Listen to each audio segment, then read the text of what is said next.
Welcome back to New Rockstars, I'm Erik Voss, and Rogue One is a Star Wars story that oddly gets better and better with age, largely because it celebrates everything Star Wars fans love. Incredible visuals, deep cuts to the lore, actual wars, a Darth Vader who's really scary again, and a plot so straightforward it can be summed up in a few yellow words. Ahead of The Rise of Skywalker, I'm going to comb back through Rogue One to find all the new details and Easter eggs that we missed back in my 2017 breakdown, back when our workspace was haunted with random ghosts who popped up in the background. And before we begin, thanks to Monday.com for sponsoring this breakdown. Monday.com is a super intuitive team management tool with a platform that's suitable for any size team, from 2 freelancers working together to thousands of workers worldwide, or dozens of rebels trying to bring down the Empire. Something I tested because I actually use Monday.com to make this breakdown. We use it for a lot of our videos to keep track of all this stuff. And sometimes the best way to do that is to put in characters' names and places. Anyway, let's start at the beginning of the Rebels' mission to steal the Death Star plans. That mission began with a prologue on the planet Lamu. Now, there's no classic opening crawl to Rogue One. Instead, director Gareth Edwards cast a shadow on the planet's rings, creating this gray triangular shape that evoked the opening image of the original Star Wars, which opened with Vader's Star Destroyer, the Devastator, chasing down the ship that ends this film, the Tantive 4. It is on Lamu where director Orson Krennic finds GALEN ERSO, forcing him to finish the building of the Death Star, killing his wife, creating an enemy in the Imperial ranks that would later become the Empire's fatal flaw. And we can see this as task 1 of the Rebels' mission,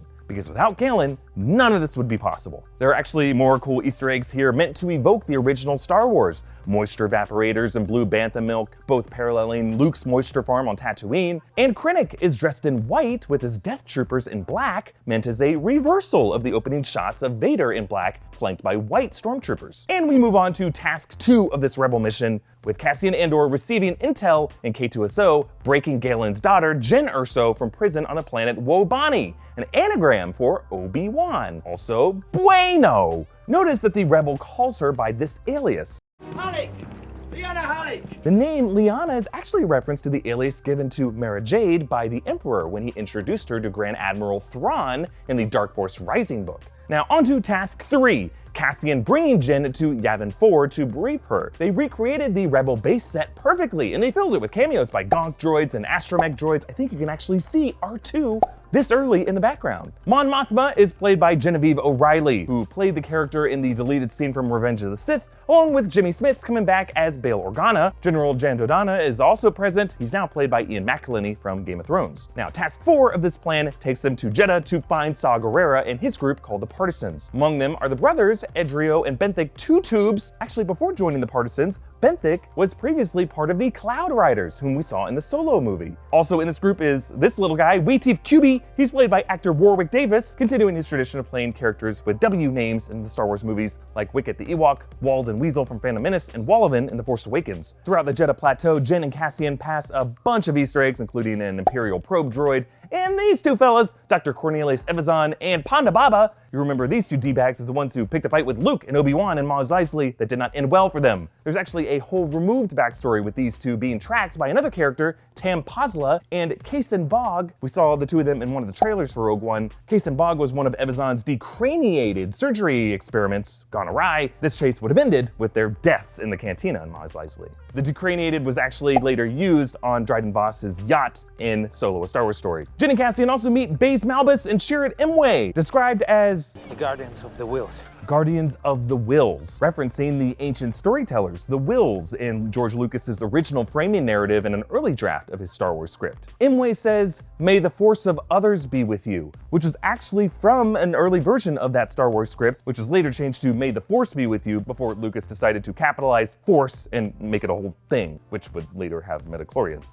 Task 5 of the Rebels' victory is more of a long game of playing the Empire's bureaucracy and middle management against itself, a well-known tactic of outgunned resistances against occupying regimes. In this case, it's GALEN ERSO using Bodhi Rook's defection to drive a wedge between rival Imperial officers Krennic and Tarkin. In the Star Wars scene where Vader force-choked Admiral Motti, there's an empty chair at that table, which presumably belonged to Krennic. Krennic has to answer to Vader in his castle on Mustafar, the planet Vader fought Obi-Wan on in Revenge of the Sith. His castle is based on old Ralph McQuarrie art for the original trilogy, designed to parallel the structure of a Jedi temple except now it's kind of a dam for lava, which feeds its negative energy. There's a brief shot of Vader in a Bacta healing tank. Edwards said that he wanted a similar moment of vulnerability as the shot of the back of Vader's head that we briefly saw in Empire. Task 6 of the plan is to make contact with GALEN ERSO on Iadu. Even though Cassian's plan is to assassinate GALEN, this overall step of the journey is to confirm that the flaw he designed into the Death Star is real. The character of GALEN is based on J. Robert Oppenheimer, one of the developers of the atomic bomb, who later lamented over his work in his famous speech called The Destroyer of Worlds. The Destroyer of Worlds was actually the working title for Rogue One. In the story treatment, Lucasfilm's John Knoll used to pitch this story, and when the film was finished, its reels were shipped out under the name Los Alamos, which was the city in New Mexico known for its atomic bomb testing sites. But back on Yavin 4, Task 7 is to regroup with the rebel forces and convince them to fight. General Merrick leads the X-Wing Blue Squadron, a detail taken from the original Star Wars, which had to change the X-Wings from blue to red squadron because the blue screens used for the VFX forced the color blue to need to be desaturated,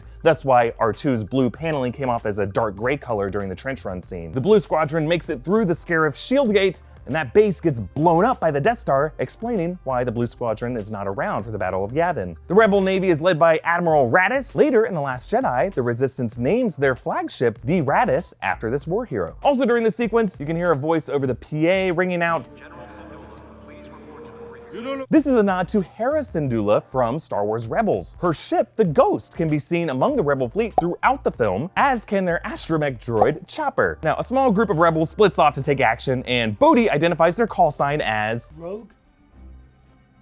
Rogue One. Thus providing the origin of the name of the Rebel Rogue Squadron in the original trilogy. Now, there's a tiny moment between Mon Mothma and Bail Organa that more or less connects this whole movie's plot to the prequels and the original trilogy. Your friend, Jedi. He served me well during the Clone Wars and has lived in hiding since the Emperor's purge. Yes, I will send for him. You will need someone you can trust. I would trust her with my life. Captain Antilles, Center, I have a mission for you, sir.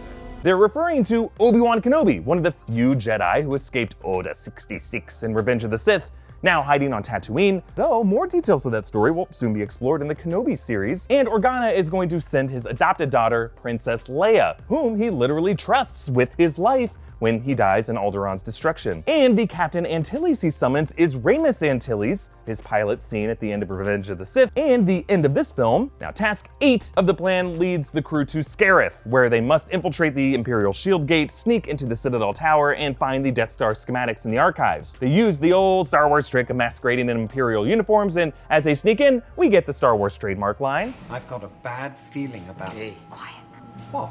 And a few more Easter eggs, a mouse droid buzzes around, and K2SO hacks another Imperial droid with the same kind of rotary-style scomp link that R2 uses on a door lock in the Death Star. Outside, two stormtroopers chit-chat. Hey, did you hear the rumors? Yeah, the T-15s have been marked obsolete. Stormtroopers have a similar conversation about T-17s in The Force Awakens. We checked out the T-17s. T-17s, as far as I can tell, are great improvement.